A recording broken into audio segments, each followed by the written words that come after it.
제가 지난주에 갔다 오느라고 수요예배 말씀을 인도하지 못해서 2주 만에 여러분 수요일 날은 뵙게 됩니다.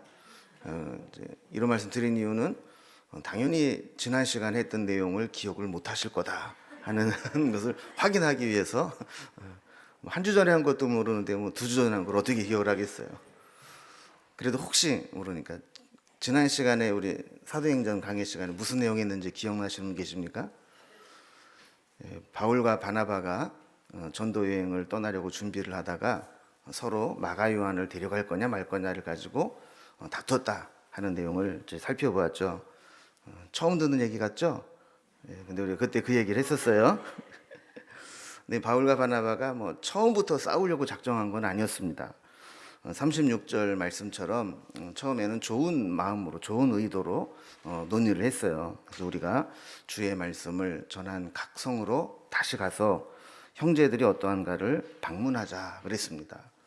당연한 거죠. 전도자는 내가 전도한 사람이 신앙생활을 잘하고 있는지 궁금하지 않겠습니까? 1차 전도여행을 다니면서 전도하고 세우는 교회가 잘 신앙의 뿌리를 내리고 있는지 한번 다시 돌아보자. 그렇게 시작이 된 겁니다. 그런데 출발 전에 마가 요한을 데리고 갈 거냐 말 거냐 이 문제를 가지고 의견 일치를 보지 못하고 결국 그들은 심히 다투고 갈라서게 됩니다. 근데 그 이후의 상황이 우린 다 알고 있으니까 한번 묵상을 쭉 해보면 어떻게 보면 참 은혜스럽기도 하고 어떻게 보면 재밌기도 한 상황이 벌어집니다. 은혜스러운 거는 그렇게 싸우고 나서도 선한 목적을 이루는 데는 포기하지 않았다는 겁니다. 보통 사람들 같으면 그렇게 심하게 다투고 싸우면 선교 여행이고 뭐고 난 모르겠다 하고 선교 자체를 포기할 수도 있습니다.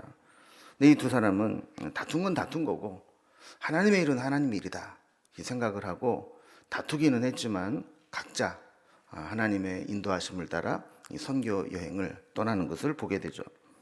여러분 사실 선교 여행 안 가면 뭐 문제 될 게 없습니다.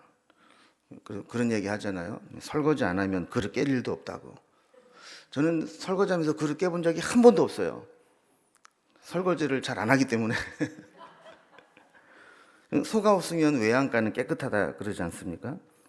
우리가 뭐 부딪히기 싫고 또 말 나오기 싫고 뭐 그러면 아무것도 안 하면 돼요. 그러나 하나님의 일을 하다 보면 때로 마음이 상할 때도 있고 감정이 상할 때도 있고 의견이 안 맞을 때도 있고 시험을 받을 때도 있는 거죠. 근데 바울과 바나바는 어쨌든 과정에서 뭔가 마음이 틀어지고 상하고 다투긴 했지만 그러나 그 선한 목적을 이루는 데에는 중단하지 않았다는 겁니다. 또 한 가지 재미있는 거는 이게 다투고 나가지고 우리도 싸우고 나면 한 사람이 삐져가지고 횡하니 나가잖아요. 그런 것처럼 바나바가 먼저 다투고 나서는 선수를 치고 탁 나가버립니다. 그래서 39절을 보면 서로 심히 다투어 피차 갈라서니 바나바는 마가를 데리고 배 타고 구브로로 가고 그랬어요. 지금 이제 마가 요한 때문에 다퉜다고 그랬잖아요. 근데 바나바는 마가 요한을 포기하지 못하는 겁니다. 데리고 가는데 어디로 갔느냐 하면 구브로로 갔어요. 구브로는 바나바의 고향이라고 그랬죠. 그러니까 이제 먼저 가버린 거예요. 그리고 나니까 이제 바울이 난처해진 겁니다. 싸우기는 싸웠는데 바나바가 먼저 출발을 해버렸어요. 그럼 어떻게 해야 됩니까? 따라가야 돼요? 말아야 돼요? 만약에 따라가게 되면 언젠간 만날 거예요. 그죠? 그럼 그때 얼마나 어색하겠습니까? 그리고 또 만나는 사람들마다 계속해서 피차 불편한 거예요. 먼저 간 바나바는 사람들이 계속 물어볼 거 아닙니까? 전에는 바울과 같이 왔는데 이번에는 왜 혼자 왔냐고. 그럼 또 계속 또 해명을 해야 돼요. 그럼 바울의 입장에서도 가고 나면은 왜 바나바는 먼저 다녀가는데 바울은 늦게 왔냐고. 이러면 계속해서 뭐 자초지종 설명을 해야 되잖아요. 그때 그 마가라는 놈 새끼 때문에 우리가 싸우고 이렇게 됐노라고. 이것도 사실은 어려운 일이죠. 그래서 바울이 선택한 것은 그러면 코스를 다르게 간다. 그래서 바나바가 배 타고 출발했던 1차 여행 코스로 갔다면 나는 거꾸로 올라가리라. 그래서 제일 먼 곳부터 다녀오겠다. 이렇게 생각을 하는 겁니다. 그래서 40절 이하에 보면 바울은 신라를 택하여 함께 수리아와 길리기아로 다니며 교회를 견고하게 했다 그랬습니다. 여기서 바울과 함께하는 신라라는 사람이 등장하는데, 신라는 고구려 백제 신라의 신라가 아니라 사도행전 15장에 나왔던 인물입니다. 예루살렘 총회에서 이방인들이 구원받는 것, 교회에 들어오는 걸 어떻게 할 거냐 그랬을 때 총회에서 결정을 내려줬잖아요. 근데 이걸 이제 증언하듯이 예루살렘 교회의 증인으로 가서 총회 결정을 함께 전달하도록 한 사람이 있었어요. 그래서 15장 27절에 보면 그리하여 유다와 신라를 보내니 그들도 이 일을 말로 전하리라 그랬어요. 또 15장 32절에도 유다와 신라도 선지자라 여러 말로 형제를 권면하여 굳게 하고 그랬습니다. 이들은 원래 예루살렘 사람이었는데 안디옥 교회의 예루살렘 총회의 결정을 공증하듯이 증언하러 가서 거기에서 함께 선지자였기 때문에 말씀을 전하다가 아마 바울과 거기에서 뜻이 맞았던 것 같아요. 그래서 그 신라를 불러다가 이제 바나바가 없는 빈 자리를 채워서 함께 전도 여행을 하게 된 겁니다. 자, 이런 배경으로 2차 전도 여행이 16장부터 시작됩니다. 그래서 1절에 보면 바울이 더베와 루스드라에도 이르렀다 그랬어요. 자, 1차 전도 여행은 배 타고 구브로 섬으로 갔다고 그랬죠. 그럼 지도를 한번 보겠습니다. 이 1차 전도 여행의 지도인데 초록색은 출발해서고 그다음에 주황색은 이제 터닝해서 돌아올 때거든요. 출발이 이제 수리 안디옥에서 실루기아에서 배 타고 구브로 섬이라는 곳으로 가서 1차 전도 여행이 시작이 됐어요. 근데 이제 바나바가 이렇게 딱 떠나고 나니까 바울은 뻘쭘하잖아요. 그래서 어떻게 갔냐 하면 거꾸로 터닝 포인트가 된 더베라는 곳으로 육로로 간 겁니다. 그래서 더베에서 루스드라, 이고니온 이렇게 해서 나는 거꾸로 돌아오겠다 이렇게 생각을 하고 갔다라는 거예요. 자, 그런데 이 바울이 이렇게 1차 전도 여행에서 바나바와 부딪히지 않기 위해서 반대의 경로로 가게 되었는데 가 보니까 하나님의 섭리가 있었다는 것을 깨닫게 됩니다. 크게 두 가지를 깨닫게 되는데 첫 번째는 이 바나바와 결별한 이후에 디모데와 누가라고 하는 동역자를 얻게 됩니다. 그 과정에서. 그리고 또 하나는 이 성령의 이끌림을 받아서 가다 보니까 하나님의 복음이 아시아 지역에 갇혀 있는 게 아니라 유럽으로 건너가게 되는 하나님의 계획이 있었다라는 것을 깨닫게 됩니다. 저는 이 두 가지로 한번 살펴보려고 하는데, 먼저 첫 번째로 이 바울이 디모데와 누가를 만나게 된, 동역자를 만나게 된 사건이 기록되어 있습니다. 아까 본 16장 1절에 보면 바울이 더베와 루스드라에도 이름에 그랬죠. 근데 거기서 누구를 만났다는 겁니까? 디모데를 만났다는 겁니다. 거기에서. 그런데 이 디모데는 그 어머니는 믿는 유대 여인이었고 아버지는 이방인 헬라인이었다. 이렇게 기록을 하고 있어요. 디모데라는 이름도 유대식 이름이 아니라 헬라식 이름입니다. 우리로 말하면 아버지는 헬라인, 엄마는 유대인. 그래서 혈통적으로도 순수 유대인이 아니고 어떻게 보면 이제 혼혈이 되는 거죠. 자, 그래서 이름도 헬라식으로 졌는데 이름은 헬라식인데 뜻은 또 기독교식이에요. 그래서 하나님의 영광 이런 뜻입니다. 디모데가. 디모데후서 1장 5절에 보면 디모데 어머니는 유니게였고 할머니는 외할머니가 로이스였다 그러죠. 그러니까 외할머니, 엄마, 디모데 이 3대에 걸쳐서 신앙의 대가 이어져 내려온 믿음의 가문이었습니다. 2절에 보면 이 디모데를 뭐라고 설명하냐면 루스드라와 이고니에 있는 형제들에게 칭찬받는 자다 이렇게 기록을 하고 있어요. 우리가 다른 사람의 어떤 평가를 두려워하고 살 필요는 없지만 그러나 또 전혀 무시하고 살 수도 없어요, 그죠? 그래서 가만히 이렇게 관계를 맺으며 살아가다 보면 뭐 어쩔 수 없이 사람 얘기를 할 때가 있어요. 근데 누구 얘기가 딱 나오면 어떤 사람은 계속해서 칭찬이 이어집니다. 아, 그 사람 그렇게 훌륭해. 그럼 맞아. 그 사람 이렇게 좋은 사람이야. 그렇지. 나도 그렇게 생각해. 그러면서 막 칭찬이 막 이어져요. 근데 어떤 사람은 반대로 그 사람 얘기가 나오면 계속해서 허물만 나오는 사람이 있어요. 근데 디모데는 루스드라와 이웃 도시인 이고니온에까지 칭찬받는 사람이었다라는 겁니다. 또 디모데는 바울이 복음으로 낳은 아들이었어요. 영적인 아들이면서 수제자였고 나중에는 함께 동역자가 됩니다.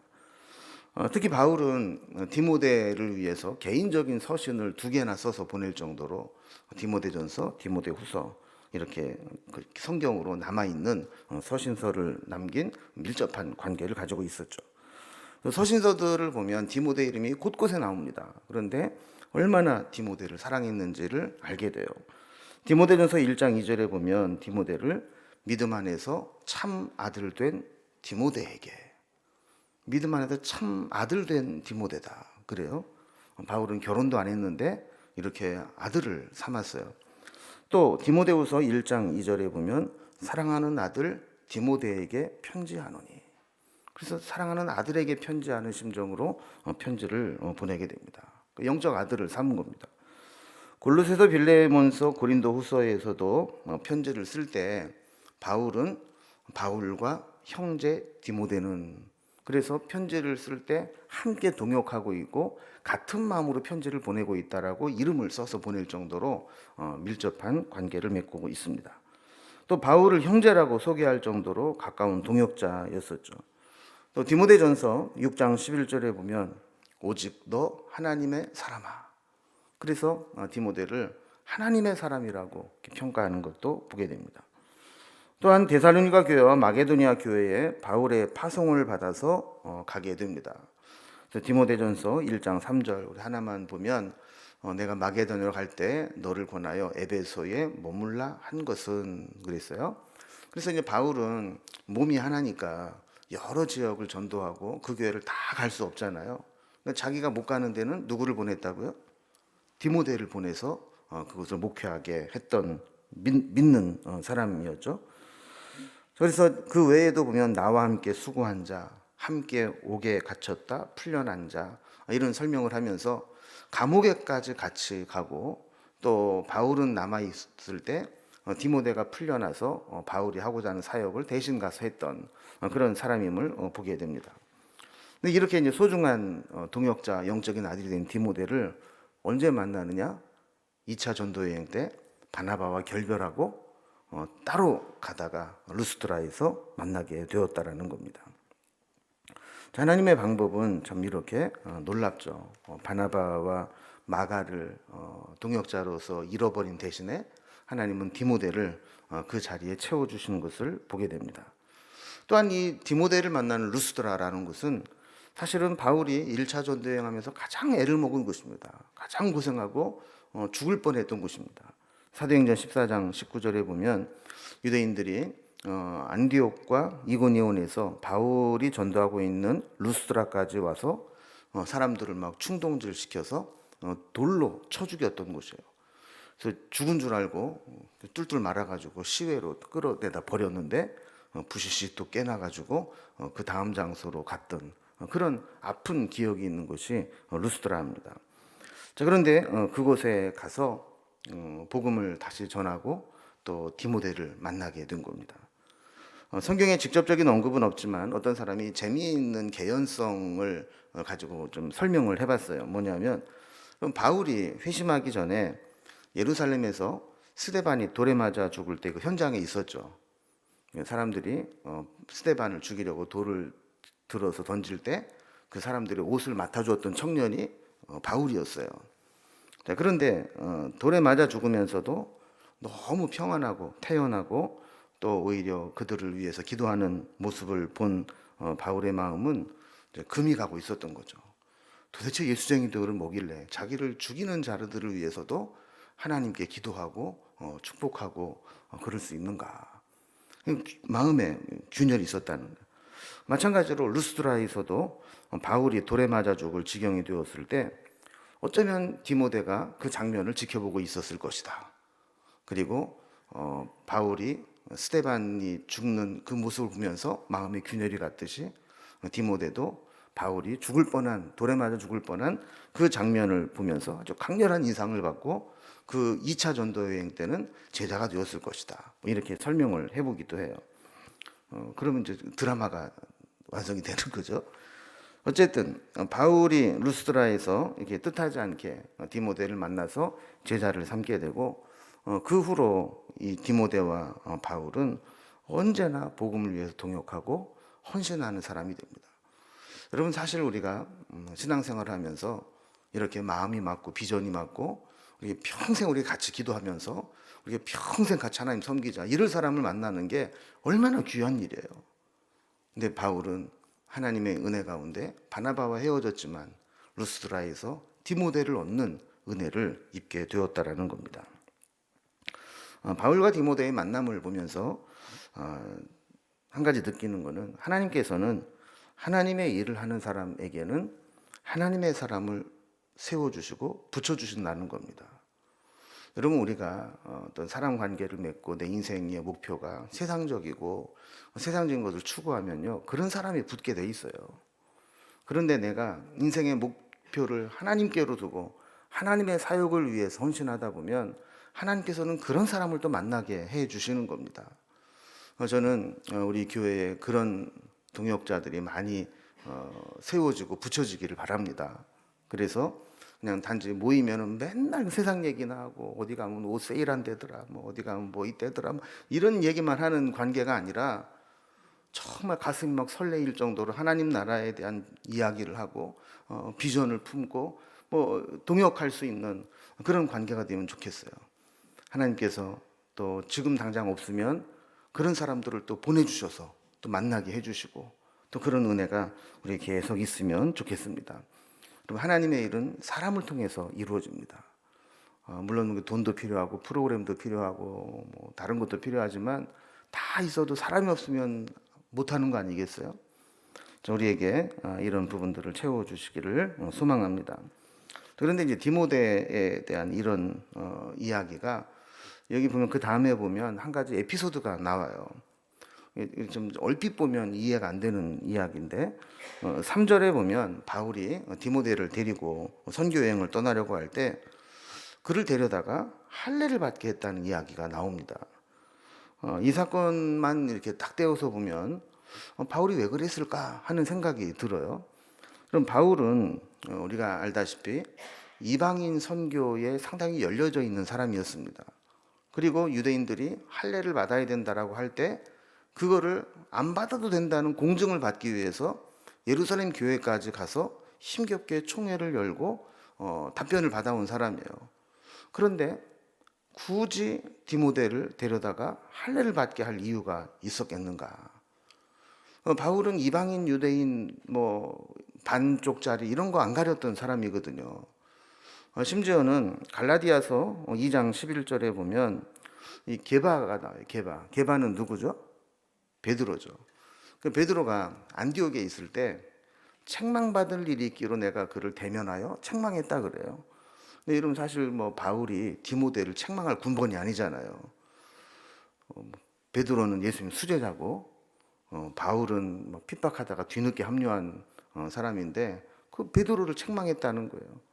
왜 책망했는가? 그 다음의 내용들을 보면 베드로가 이방인과 식사를 하다가 예루살렘에서 유대인들이 오게 됐는데 그 이야기를 듣자마자 갑자기 그 자리를 떠났다는 거예요. 사실 베드로는 다른 제자들보다도 이방인에게 열려있는 사람이죠. 왜 그래요? 기도하는 시간에 환상을 받고 고넬료의 집에 가서 이방인 백부장에게 복음을 전했던 사람이잖아요. 그러니까 이방인에 대한 거리낌이 없어요, 베드로는. 그런데도 불구하고 예루살렘에서 온 유대인들이 이방인들과 교제하고 식사하는 것을 보면 트집을 잡을까 봐 내가 괜히 구설수 올 일이 뭐 있어. 그리고 그 자리를 피했다는 거예요. 근데 그게 누구한테 걸린 거예요?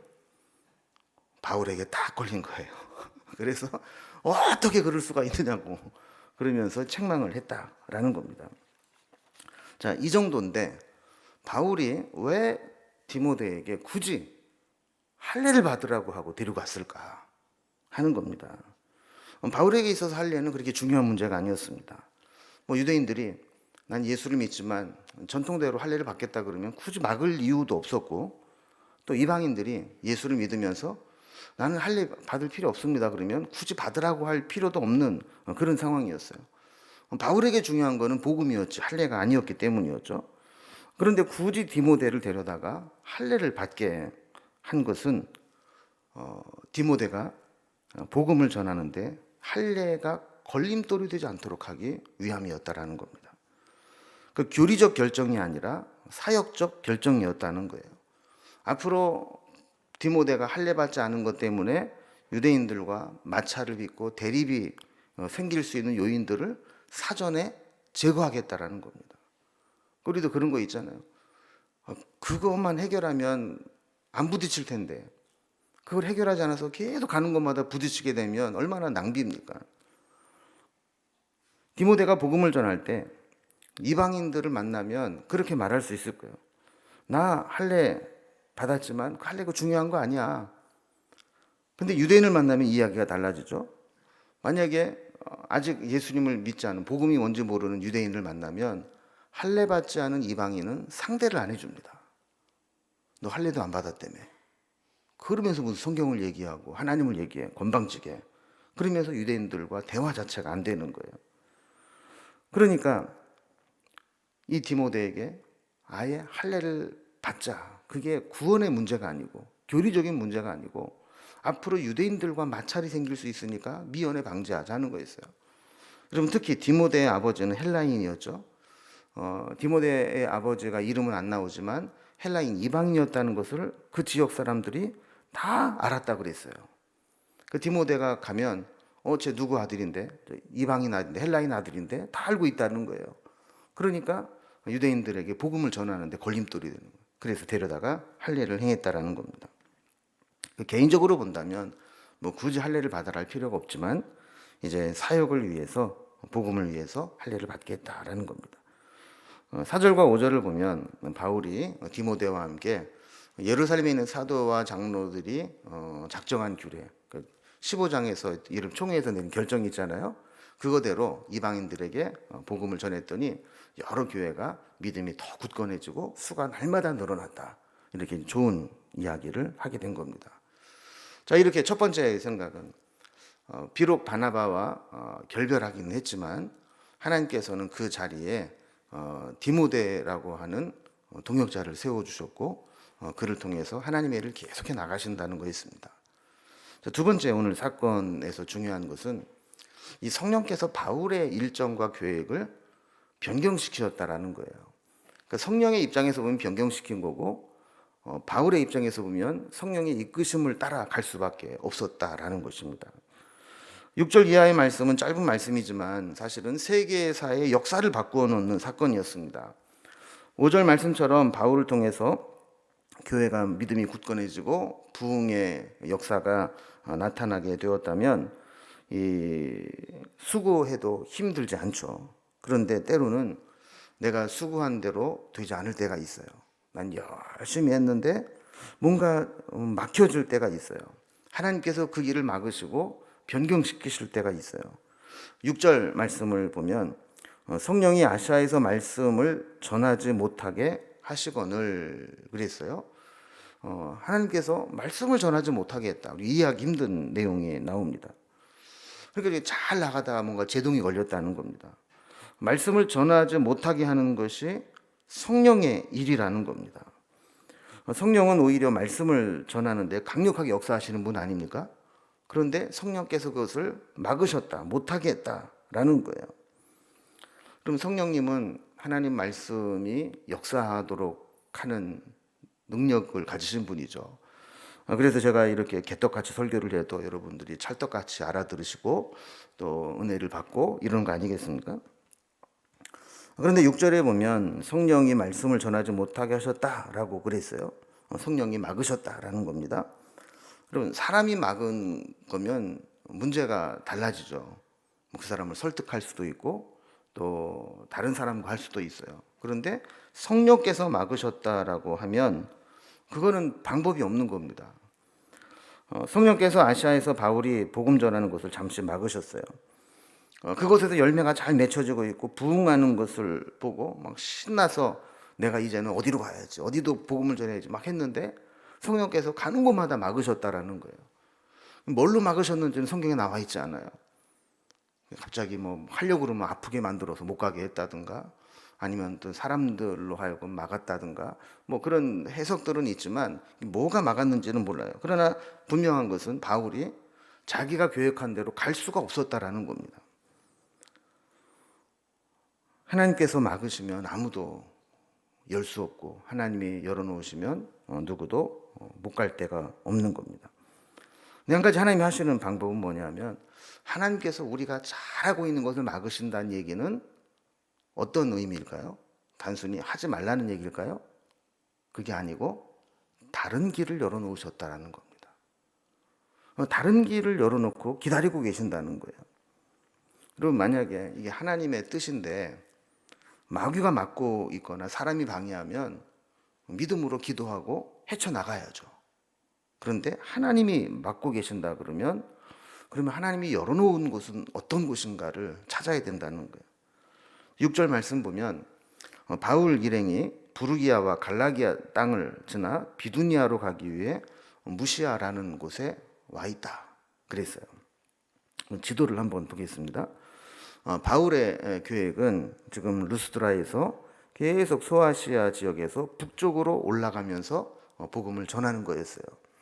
근데 성령이 막으셨다라는 거예요.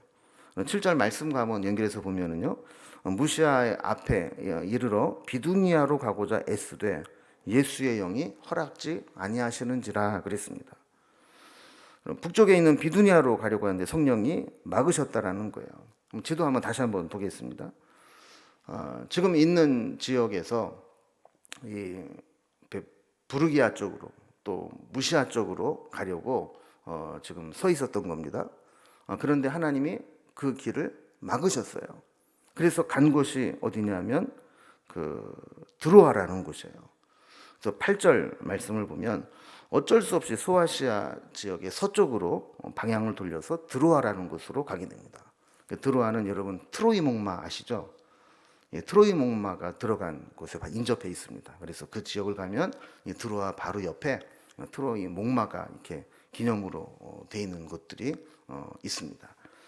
자, 그래서 드로아라는 곳에 가게 되는데 9절에 보면 드로아에서 환상을 보게 됩니다. 무슨 환상이냐면 마게도냐 사람 한 사람이 서서 그들에게 마게도냐로 와서 우리를 도와달라라고 청하는 환상입니다. 이걸 좀 전문적으로 말하면 미전도 종족이 복음을 전해달라고 애타게 간청하고 있는 환상을 본 겁니다. 다시 지도를 보면 바울이 계획했던 경로가 막히게 되자 찾아온 것이 드로아입니다. 비두니아, 무시아 이제 이런 곳 여기까지가 이제 아시아 지역입니다. 근데 아시아와 유럽 사이에는 세 개의 바다가 있어요. 그 바다가 뭐냐면 맨 아래쪽에 보면 지중해라는 바다가 있죠. 그리고 이 지금의 터키와 그리스 사이에 있는 바다를 에게해라고 불러요. 그리고 저 북쪽에 있는 바다를 흑해라고 부르거든요. 근데 거기 아주 좁은 그 해협으로 되어 있는데 그 해협의 오른쪽이 아시아 지역이고 거길 넘어가서 왼쪽으로 가면 그게 유럽이 되는 거예요. 그러니까 아시아 끄트머리에 드로아에까지 온 거죠. 원래는 그 북쪽으로 가려고 했다 그랬잖아요. 바울이 하나님 막으셔가지고 갈 데가 서쪽밖에는 없었어요. 그래서 드로아까지 왔는데 드로아에서 환상을 보는데 저쪽에 건너편에 보면 마게도냐라는 지역이 있죠. 그러니까 그리스 지역에 그리스 지역을 크게 둘로 나누면 북쪽을 마게도냐라고 부르고 남쪽을 아가야라고 부르는데 그리스 북부에 있는 마게도냐 사람이 와서 우리를 도와달라 이렇게 불렀다는 거예요. 그러면 이제 어떻게 저 사람이 마게도냐 사람인지 아느냐? 여러분 우리가 알다시피 이게 아시아와 유럽이 좁은 해협으로 돼 있어도 이 사람 인종이 다릅니다. 여러분 혹시 이렇게 옛날에 이렇게 버스 같은 거 타고 가다 보면은요 여기가 충청도고 제 하나만 넘으면 경상도예요. 그럼 그거 뭐 제 하나 넘는데 딱 내려오면은 말소리가 달라져요. 완전히 그 달라지는 거죠. 그러니까 지금 드로아에 있는 사람은 아시아 사람이고 바울도 아시아권 아닙니까? 그런데 마게도냐는 유럽 사람이에요. 그 얼굴도 좀 허옇게 생겼고 멀쩡하게 생겼고 그러니까 와서 이제 손짓하는 게 저게 마게도냐 사람이구나 이거를 알게 된 겁니다.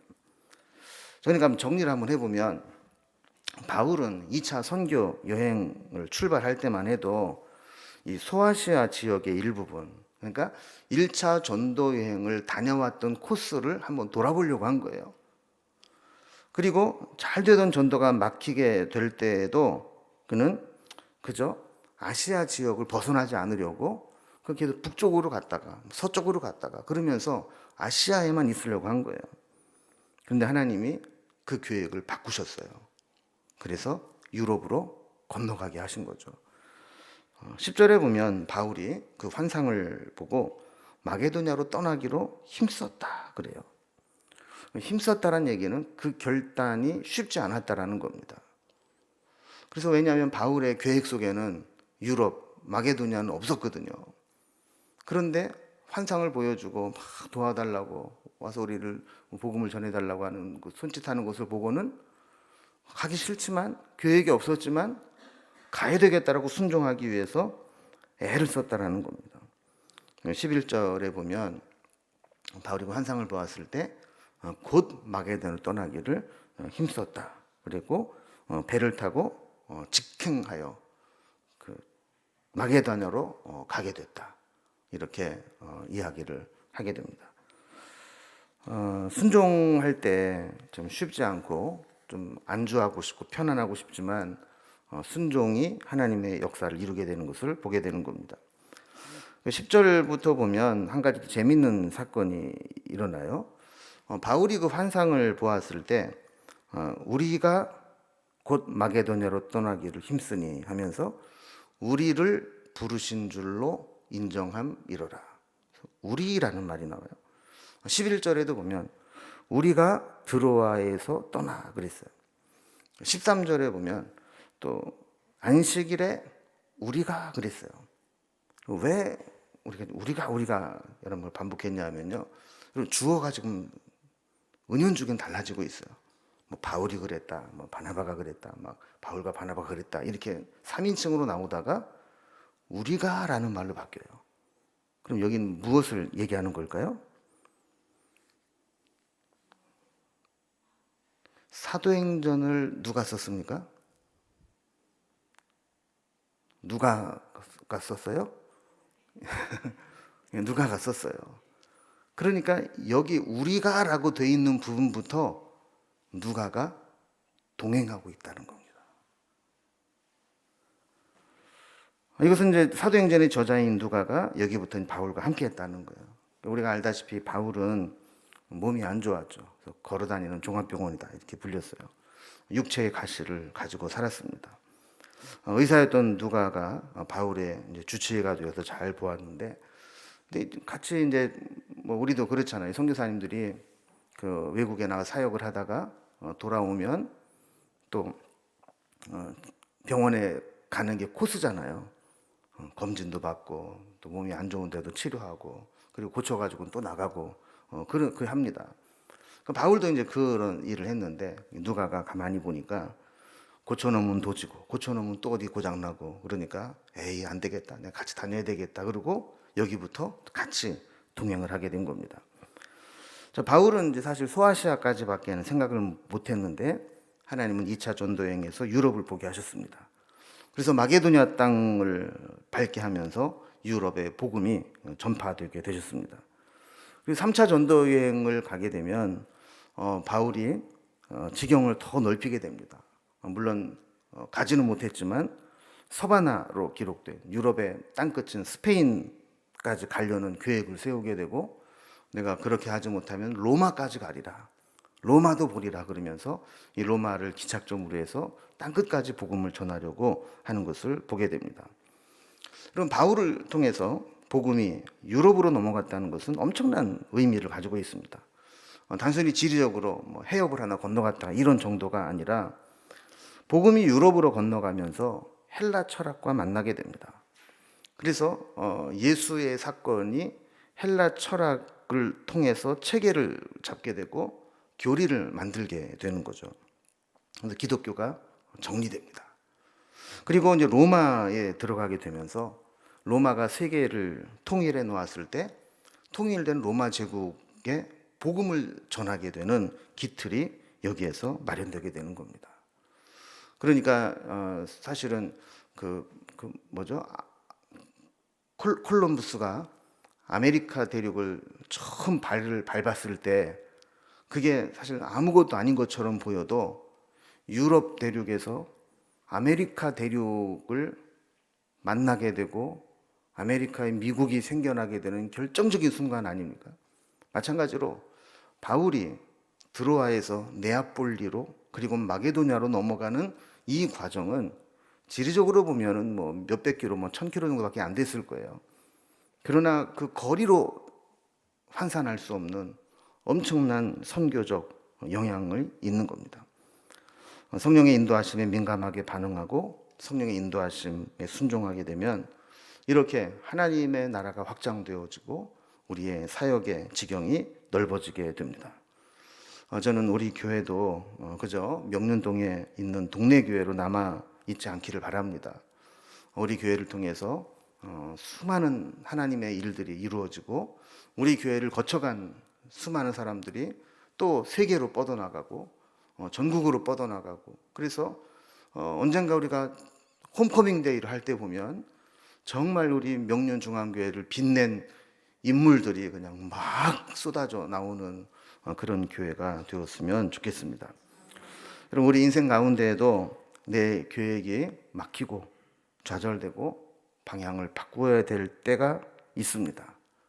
그때 우리가 중요한 것은 뭐냐면 하나님이 나에게 원하시는 것이 무엇일까? 성령님의 이끄심을 받는 겁니다. 우리가 성령님의 이끄심을 받게 되면 우리의 인생도 그렇고 우리의 신앙도 그렇고 우리가 섬기는 교회도 그렇고 우리가 상상하지 못했던 하나님이 하시는 일이 우리를 통해 나타나게 될 것입니다. 여러분, 성령님의 이끄심을 따라 다시 새롭게 시작할 수 있기를 주님의 이름으로 기원합니다. 기도하겠습니다.